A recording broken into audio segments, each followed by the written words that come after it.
BMTC ಬಸ್ನಲ್ಲಿ ಓಡಾಡಿದ್ದಂತ ಶಂಕಿತ Rameswaram cafe ಬ್ಲಾಸ್ಟ್ನ ಆರೋಪಿ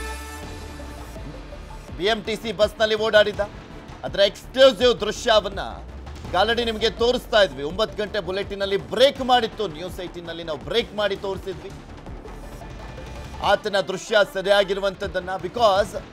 ಆತ ಎಲ್ಲೋದ್ರೂ ಕೂಡ ಟೋಪಿ ಗ್ಲಾಸು ಮಾಸ್ಕ್ ಅನ್ನು ಹಾಕೊಂಡಿದ್ದ ಸನ್ ಗ್ಲಾಸ್ ಅನ್ನು ಹಾಕೊಂಡು ಮಾಸ್ಕ್ ಅನ್ನು ಹಾಕೊಂಡು ಟೋಪಿ ಹಾಕೊಂಡು ಓಡಾಡಿದ್ದ ಸೊ ಆತನ ಮುಖಚರಣೆ ಗೊತ್ತಾಗ್ತಾ ಇರಲಿಲ್ಲ ಆತನನ್ನು ಐಡೆಂಟಿಫೈ ಮಾಡುವಂಥದ್ದೇ ಸವಾಲಾಗಿತ್ತು ಈಗ ಆತನ ಸ್ಪಷ್ಟವಾಗಿ ಮುಖ ಕಾಣಿಸುವಂತ ಚಿತ್ರ ಒಂದು ಸಿಕ್ಕಿದೆ ಬಸ್ನಲ್ಲಿ ನಿಂತಿದ್ದಾಗ ಮಾಸ್ಕ್ ಹಾಕಿದ್ದ ಬಸ್ನಲ್ಲಿ ಕೂತಿದ್ದಾಗ ಮಾಸ್ಕ್ ಅನ್ನು ತೆಗೆದಿದ್ದ ಶಂಕಿತ ಓಡಾಡಿದಂತ ಬಸ್ ರೂಟ್ ಕೂಡ ಪತ್ತೆ ಆಗಿದೆ ನಿಮಗೆ ಆ ದೃಶ್ಯಾವಳಿಯನ್ನ ತೋರಿಸ್ತಾ ಇದ್ದೀವಿ ಫಸ್ಟ್ ನ್ಯೂಸ್ 18 ನಲ್ಲಿ ಈ ದೃಶ್ಯವನ್ನ ಬ್ರೇಕ್ ಮಾಡಿದ್ವಿ ಬೆಳಿಗ್ಗೆ ಈಗ ತೋರಿಸ್ತಾ ಇದೀವಲ್ಲ ದೃಶ್ಯಾವಳಿ ಇದೊಂದೇ ಈತನ ಮುಖ ಕಾಣಿಸುವಂತಹ ದೃಶ್ಯ ಸಿಕ್ಕಿರುವಂಥದ್ದು ಇನ್ನೆಲ್ಲದರಲ್ಲೂ ಕೂಡ ಆತ ಟೋಪಿಯನ್ನ ಹಾಕೊಂಡು ಗ್ಲಾಸ್ ಅನ್ನ ಹಾಕೊಂಡು ಮಾಸ್ಕ್ ಅನ್ನ ಹಾಕೊಂಡು ಯಾಮಾರಿಸುವಂತ ಕೆಲಸ ತನಿಖೆಯ ದಾರಿ ತಪ್ಪಿಸುವಂತ ಕೆಲಸವನ್ನ ಮಾಡಿದ ಆದರೂ ಕೂಡ ಪೊಲೀಸರು ಫೈಂಡ್ ಔಟ್ ಮಾಡಿದ್ದಾರೆ ಎನ್ಐಎ ಅಧಿಕಾರಿಗಳು ಫೈಂಡ್ ಔಟ್ ಮಾಡಿದ್ದಾರೆ ಹೇಗೆ ಸಿಕ್ತು ಈ ಫೋಟೋ ವೋಲ್ವೋ ಬಸ್ನಲ್ಲಿ ಸಿಸಿಟಿವಿ ಹಾಕಲಾಗಿರುತ್ತೆ ಆ ಸಿಸಿಟಿವಿಯಲ್ಲಿ ಸರಿಯಾಗಿರುವಂಥ ದೃಶ್ಯ ಆತ ಬಸ್ನಿಂದ ಎದ್ದು ಬರಬೇಕಾದ್ರೆ ಇಳಿಯುವಂಥ ಸಂದರ್ಭದಲ್ಲಿ ಟೋಪಿ ಗ್ಲಾಸು ಮಾಸ್ಕ್ ಅನ್ನು ಹಾಕೊಂಡಿದ್ದ ಆದರೆ ಕುತ್ಕೊಂಡಂತ ಸಂದರ್ಭದಲ್ಲಿ ಇದ್ಯಾವುದನ್ನು ಕೂಡ ಹಾಕಿರಲಿಲ್ಲ ಸೊ ಹೀಗಾಗಿ ಪೊಲೀಸರಿಗೆ ಈ ದೃಶ್ಯ ಸಿಕ್ಕಿರುವಂಥದ್ದು ಈ ದೃಶ್ಯದ ಮುಖಾಂತರ ಈಗ ತನಿಖೆ ಸ್ವಲ್ಪ ಇನ್ನಷ್ಟು ಚುರುಕನ್ನ ಪಡೆಯುತ್ತೆ ಬಿಕಾಸ್ ಆತನ ಮುಖಚರಣೆ ಗೊತ್ತಿಲ್ಲದಂತಹ ಕಾರಣಕ್ಕೋಸ್ಕರ ತನಿಖೆಗೆ ದೊಡ್ಡ ಮಟ್ಟದಲ್ಲಿ ಸವಾಲಾಗಿತ್ತು ಸಾವಿರಾರು 1,500ಕ್ಕೂ ಹೆಚ್ಚಿನ ಸಿಸಿಟಿವಿಗಳನ್ನ ಹುಡುಕಲಾಗ್ತಾ ಇತ್ತು ಫೈನಲಿ ಈಗ ಸಿಕ್ಕಿದೆ ಆತನ ಮುಖದ ಚಿತ್ರ ಇನ್ನ ರಾಮೇಶ್ವರಂ ಕೆಫೆ ಬ್ಲಾಸ್ಟ್ ಪ್ರಕರಣ ಬೆಂಗಳೂರಿನ ಹರ್ಷ ಅನ್ನೋರಿಂದ ಸ್ಕೆಚ್ ರೆಡಿ ಮಾಡಲಾಗಿದೆ ಈ ಸ್ಕೆಚ್ ಉಪಯೋಗಿಸಿಕೊಳ್ಳಿ ಅಂತ ಮನವಿಯನ್ನ ಮಾಡ್ಕೊಂಡಿದ್ದಾರೆ ಬಟ್ ಈಗ ಅದೇನು ಯೂಸ್ ಆಗಲ್ಲ ಆ ಸ್ಕೆಚ್ ಬಿಕಾಸ್ ಈಗ ಮುಖನೇ ಸಿಕ್ಬಿಟ್ಟಿದೆ ಆತನ ಮುಖದ ದೃಶ್ಯಾವಳಿನೇ ಸಿಕ್ಕಿರುವಂತ ಹಿನ್ನೆಲೆಯಲ್ಲಿ ಆ ಮುಖದ ದೃಶ್ಯಾವಳಿ ಸಿಗದೆ ಇದ್ದಿದ್ದರೆ ಖ್ಯಾತ ರೇಖಾಚಿತ್ರ ಕಲಾವಿದರಾಗಿರುವಂಥ ಹರ್ಷ ಅವರ ಫೋಟೋ ವರ್ಕೌಟ್ ಆಗ್ತಾ ಇತ್ತು ಬಟ್ ಈಗ ಆತನ ಮುಖದ ಚಿತ್ರನೇ ಸಿಕ್ಕಿದೆ ಸೊ ಹೀಗಾಗಿ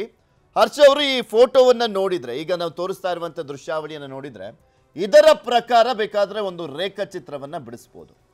ಆ ರೇಖಾಚಿತ್ರವನ್ನು ಬಿಡಿಸಿದ್ರೆ ಇನ್ನಷ್ಟು ಹೆಲ್ಪ್ ಆಗುತ್ತೆ ಈಗ ಅವರು ಸೈಡ್ ಆ್ಯಂಗಲಲ್ಲಿ ಆ ಹೋಟೆಲ್ನಲ್ಲಿ ಸಿಕ್ಕಂತಹ ಒಂದು ದೃಶ್ಯಾವಳಿಯನ್ನು ಆಧರಿಸಿ ಬಿಟ್ಟಿದ್ರು ನಿನ್ನೆ ಬಿಡಿಸಿದ್ದಂಥ ದೃಶ್ಯಾವಳಿ ಇದು ಬಟ್ ಇವತ್ತು ಮುಖಚರಣೆ ಸಿಕ್ಕಿರುವಂಥ ಹಿನ್ನೆಲೆಯಲ್ಲಿ ಅದನ್ನು ಆಧರಿಸಿ ಹೊಸದಾಗಿ ಒಂದು ರೇಖಾಚಿತ್ರವನ್ನು ಬಿಡಿಸಬಹುದಾಗಿದೆ ಇನ್ನು ರಾಮೇಶ್ವರಂ ಬಾಂಬ್ ಬ್ಲಾಸ್ಟ್ ಪ್ರಕರಣ ಎನ್ಐಎ ತಂಡದಿಂದ ಬಳ್ಳಾರಿಯಲ್ಲಿ ರೇಡ್ ಮಾಡಲಾಗಿದೆ ತುಮಕೂರು ಮೂಲಕ ಬಳ್ಳಾರಿಗೆ ಹೋದ್ನ ಶಂಕಿತ ಅನ್ನುವಂಥ ಪ್ರಶ್ನೆ ಇರುವಂಥದ್ದು ಬಳ್ಳಾರಿ ಬಸ್ ನಿಲ್ದಾಣದಿಂದ ಮಂತ್ರಾಲಯಕ್ಕೆ ಹೋದ್ನಂತೆ ಅಂತ ಹೇಳಲಾಗ್ತಾ ಇದೆ ಮಂತ್ರಾಲಯದಿಂದ ಭಟ್ಕಳಕ್ಕೆ ಬಸ್ನಲ್ಲಿ ಹೋದನಂತೆ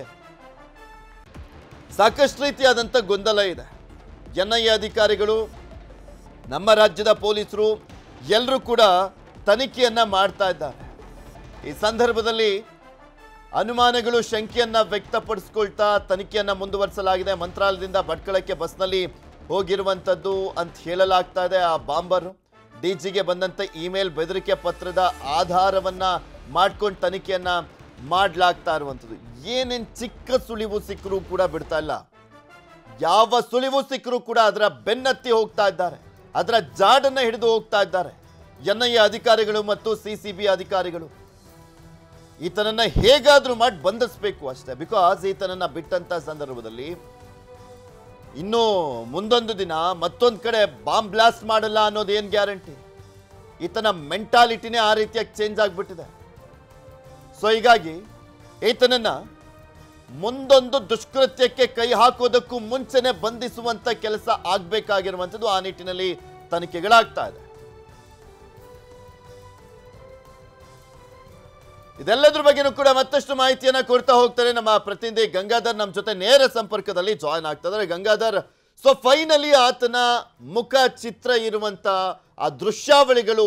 ಸಿಕ್ಕಿರುವಂಥದ್ದು. ಈಗ ತನಿಖೆಗೆ ಒಂದು ಹಂತಕ್ಕೆ ಸ್ವಲ್ಪ ಮಟ್ಟಿಗಾದರೂ ಈಸಿ ಆಯಿತು ಅಂತ ಕಾಣಿಸುತ್ತೆ. ಮತ್ತೊಂದು ಕಡೆ NIA ಅಧಿಕಾರಿಗಳು ಬಳ್ಳಾರಿ, ತುಮಕೂರು, ಮಂತ್ರಾಲಯ, ಭಟ್ಕಳಕ್ಕೆ ಹೋಗಿದ್ದಾನೆ ಅನ್ನುವಂಥದ್ರ ಬಗ್ಗೆ ಮಾಹಿತಿ, ಯಾವ ರೀತಿಯಾಗಿ ಆತನನ್ನು ಹುಡುಕುವಂಥ ನಿಟ್ಟಿನಲ್ಲಿ ಪ್ರಯತ್ನವನ್ನು ಮಾಡಲಾಗ್ತದೆ. ಈ ಒಂದು ಪ್ರಯತ್ನವನ್ನು ಅಂದರೆ ಹುಡುಕುವಂಥ ಜಾಡನ್ನು ಹಿಡಿದು ಹೊರಟಿರುವಂಥದ್ದನ್ನು ನೋಡ್ತಾ ಇದ್ರೆ ಆತ ಕರ್ನಾಟಕದಲ್ಲೇ ಇದ್ದಾನಾ ಅಂತ.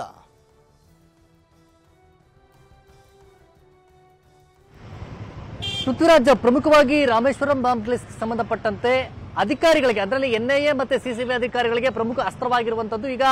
ತನಿಖಾ ಭಾಗವಾಗಿ CCTV ಫುಟೇಜ್ಗಳೇ. ಯಾಕಂದ್ರೆ ಬೇರೆ ಅವ್ರಿಗೆ ಯಾವುದೇ ರೀತಿಯ ಮಾಹಿತಿ ಮತ್ತೆ ಸುಳಿವು ಸಿಗ್ತಾ ಇಲ್ಲ. ಆದ್ರೆ CCTV ದೃಶ್ಯಾವಳಿಗಳಾಗಿರ್ಬೋದು ಅಥವಾ ಆತ ಬಾಂಬ್ ಇಡೋಕ್ಕೂ ಬರೋಕ್ಕೂ ಮುಂಚೆ ಆಗಿರ್ಬೋದು ಅಥವಾ ಬಾಂಬ್ ಇಟ್ಟ ನಂತರ ಆತ ಶಂಕಿತ ಹೋದಂತ ಸಂದರ್ಭದಲ್ಲಿ ವೋಲ್ವೋ ಬಸ್ ಅನ್ನ ಬಳಕೆ ಮಾಡಿದ್ದಾನೆ. ಆ ವೋಲ್ವೋ ಬಸ್ ಅಲ್ಲಿ ಕುತ್ಕೊಂಡಿರುವಂತದ್ದಾಗಿರ್ಬೋದು ಮತ್ತೆ ಆ ಬಸ್ ಅಲ್ಲಿ ಇಳಿಯುವಂತ ಸಂದರ್ಭದಲ್ಲಿ ಮುಂದೆ ಬಂದಂತ ಸಂದರ್ಭದಲ್ಲಿ ಆತ ಹೇಗಿದ್ದಾನೆ ಅನ್ನೋ ಒಂದು CCTV ಫುಟೇಜ್ ನ ಒಂದು ಫೋಟೋ ಕೂಡ ಈಗ ನ್ಯೂಸ್ 18 ಕನ್ನಡಕ್ಕೆ ಸಿಕ್ಕಿರುವಂತದ್ದು. ಅದರಲ್ಲಿ ಆತನ ಮುಖಚಾರೆ ಆಗಿರ್ಬೋದು ಮತ್ತೆ ಆತನ ದೇಹದ ಎಲ್ಲ ಅಂದ್ರೆ ಅವನ ಬಾಡಿ ಲ್ಯಾಂಗ್ವೇಜ್ ಎಲ್ಲ ಕೂಡ ಅದರಲ್ಲಿ ರೆಕಾರ್ಡ್ ಆಗಿರುವಂತದ್ದು. ಈ ನಿಟ್ಟಿನಲ್ಲಿ ಒಂದು ಕಡೆ ಕೇವಲ ಬೆಂಗಳೂರು ಅಷ್ಟೇ ಅಲ್ಲ, ಹೊರ ರಾಜ್ಯಗಳಷ್ಟೇ ಅಲ್ಲದೆ ರಾಜ್ಯದಲ್ಲಿ ಸಾಕಷ್ಟು ಕಡೆ ಆತನ ಟ್ರಾವೆಲ್ ಹಿಸ್ಟ್ರಿಯನ್ನ ಮಾಹಿತಿಯನ್ನ ಕೆದಕಂತಹ NIA ಅಧಿಕಾರಿಗಳಾಗಿರ್ಬೋದು ಮತ್ತೆ CCB ಅಧಿಕಾರಿಗಳು ಕೇರಳ, ಚೆನ್ನೈಯನ್ನ ಹೊರತುಪಡಿಸಿ ರಾಜ್ಯದ ತುಮಕೂರು ಆಗಿರ್ಬೋದು, ಬಳ್ಳಾರಿ ಆಗಿರ್ಬೋದು ಮತ್ತೆ ರಾಯಚೂರು ಈ ಭಾಗಗಳಲ್ಲಿ ಕೂಡ ಪೊಲೀಸರು, CCB ಪೊಲೀಸರು ಆ ಟ್ರಾವೆಲ್ ಭಾಗವಾಗಿ ಮಾಹಿತಿಯನ್ನ ಕಲೆ ಹಾಕ್ತಾ ಇದ್ದಾರೆ. ಮತ್ತೆ ಅಲ್ಲಿ ತನಿಖಾ ಭಾಗವಾಗಿ ಹುಡುಕಾಟವನ್ನು ನಡೆಸ್ತಾ ಇರುವಂತದ್ದು. ಯಾಕಂದ್ರೆ ರಾಜ್ಯದ ಕೆಲ ವೆಹಿಕಲ್ಸ್ ಅಲ್ಲಿ ಮೂವ್ಮೆಂಟ್ ಅನ್ನು ಹೋಗುವಂತ ಸಂದರ್ಭದಲ್ಲಿ ಈ ಬಸ್ಗಳಲ್ಲಿ ಆತ ಹೋಗಿರಬಹುದು ಅನ್ನೋ ನಿಟ್ಟಿನಲ್ಲಿ ಒಂದಷ್ಟು ಮಾಹಿತಿಯನ್ನ ಕಲೆ ಹಾಕೊಂಡು ಆ ಹುಡುಕಾಟವನ್ನು ನಡೆಸ್ತಾ ಇದ್ದಾರೆ. ಇದರ ಜೊತೆಯಲ್ಲಿ ಇದು ಸುಧಾರಿತ ಸ್ಫೋಟಗಳನ್ನೇ ಬಳಸಿ ಈ ಒಂದು ಬಾಂಬ್ ಬ್ಲಾಸ್ಟ್ ಮಾಡಿದ್ದಾನೆ ಅನ್ನೋದ್ರ ಬಗ್ಗೆ ಪ್ರಾಥಮಿಕವಾಗಿ ತನಿಖೆಯಲ್ಲೂ ಕೂಡ ಆತ ಬಳಸಿರುವಂತಹ ಕಚ್ಚಾ ವಸ್ತುಗಳೇನಿದಾವೆ ಇವೆಲ್ಲವೂ ಕೂಡ ಉಗ್ರ ಚಟುವಟಿಕೆಗಳಲ್ಲಿ ಬಳಸುವಂತಹ ಪ್ರಾಮುಖ್ಯತೆ ಅಂದ್ರೆ ಅದರಲ್ಲಿ ಪ್ರಮುಖವಾಗಿರುವಂತದ್ದು. ಹೀಗಾಗಿ ಇದು ಉಗ್ರ ಚಟುವಟಿಕೆಗಳಲ್ಲಿ ಬಳಸುವಂತದ್ದು ಮತ್ತು ವಿಧ್ವಂಸಕ ಕೃತ್ಯಗಳಲ್ಲಿ ಬಳಸುವಂತಹ ಸುಧಾರಿತ ಸ್ಫೋಟಕ ಪ್ರಕರಣಗಳ ಅಂದ್ರೆ ಆ ಸುಧಾರಿತ ಸ್ಫೋಟ ಆಗಿರೋದ್ರಿಂದ ಇದನ್ನು ಬಹಳ ಗಂಭೀರವಾಗಿ ತೆಗೆದುಕೊಂಡಿರುವಂತಹ ಅಧಿಕಾರಿಗಳು ಈಗ ಆತನ ಪತ್ತೆ ಕಾರ್ಯಕ್ಕೆ ಮುಂದಾಗಿದ್ದಾರೆ. ಆದ್ರೆ ಎಲ್ಲೋ ಒಂದು ಕಡೆ ಆತ ರಾಜ್ಯದಲ್ಲೇ ಎಲ್ಲೋ ಒಂದು ಕಡೆ ಓಡಾಡ್ತಾ ಇದ್ದಾನೆ ಅನ್ನೋ ಬಗ್ಗೆ ಒಂದು ಸುಳಿವನ್ನ ಆಧರಿಸಿಕೊಂಡಂತ ಅಧಿಕಾರಿಗಳು ಆತನ ಪತ್ತೆ ಕಾರ್ಯ ಮಾಡ್ತಾ ಇದ್ದಾರೆ. ಮತ್ತೊಂದು ಕಡೆ ಹೊರ ರಾಜ್ಯಗಳಲ್ಲೂ ಸಹ ಬಿಟ್ಟಿರುವಂತದ್ದು, ಅದರ ಟ್ರಾವೆಲ್ ಹಿಸ್ಟ್ರಿಯನ್ನ ಕೆದಕೊಂಡು ಹೋಗ್ತಾ ಇರ್ತಾರೆ. ಮತ್ತೆ ಆತ ಬಸ್ ಅಲ್ಲಿ ಟ್ರಾವೆಲ್ ಮಾಡಿರುವಂತಹ ಒಂದು ಕೆಲವೊಂದಷ್ಟು ಆಧಾರವಾಗಿ ಇಟ್ಕೊಂಡು ಅದರಲ್ಲಿ ಹುಡುಕಾಟವನ್ನು ನಡೆಸ್ತಾ ಇರೋದು. ಆದ್ರೆ ಇಲ್ಲೂ ಅಧಿಕಾರಿಗಳು ಹೇಳ್ತಾ ಇರುವಂತದ್ದು ನಮಗೆ ಎಲ್ಲೋ ಒಂದು ಕಡೆ ಲೀಡ್ ಸಿಕ್ಕಿದೆ ಅಂತೇಳಿ. ಅದಕ್ಕೆ ಪೂರಕ ಎಂಬಂತೆ ಗೃಹ ಸಚಿವರು 2 ದಿನಗಳಿಂದ ಹೇಳ್ತಾ ಇದ್ದಾರೆ ಎಲ್ಲ ಒಂದ್ ಕಡೆ ನಮಗೂ ಕೂಡ ಪ್ರಮುಖವಾದಂತಹ ಒಂದು ಲೀಡ್ ಸಿಕ್ಕಿದೆ, ಅದರಿಂದ ಆತನ ಬೆನ್ನು ಬಿದ್ದಿದ್ದಾರೆ, ಅತಿ ಶೀಘ್ರದಲ್ಲೇ ಬಂಧನ ಮಾಡ್ತೀವಿ ಅಂತೇಳಿ. ಒಟ್ಟಲ್ಲಿ NIA ಅಧಿಕಾರಿಗಳು ಕೂಡ ಒಂದು ವಾಂಟೆಡ್ ನ ಒಂದು CCTV ಫುಟೇಜ್ ಅನ್ನು ಕೂಡ ವೈರಲ್ ಮಾಡಿದರೆ ಒಂದು ಬಹುಮಾನ 10 ಲಕ್ಷದ ಘೋಷಣೆಯನ್ನ ಮಾಡಿರುವಂತದ್ದು. ಇದು ದಿನದಿಂದ ದಿನಕ್ಕೆ ಬಹಳ ಕುತೂಹಲವನ್ನ ಪಡ್ಕೊಳ್ತಾ ಇದೆ. ಈಗ ಸದ್ಯ CCTV ಫುಟೇಜ್ಗಳ ಆಧಾರಿತವಾಗಿ ಈಗ ಈ ಶಂಕಿತ ಸಿಗ್ತಾನೆ ಅಲ್ವಾ ಅನ್ನೋದು ಕೂಡ ನೋಡ್ಬೇಕಾಗುತ್ತೆ ಒಟ್ಟಿನಲ್ಲಿ.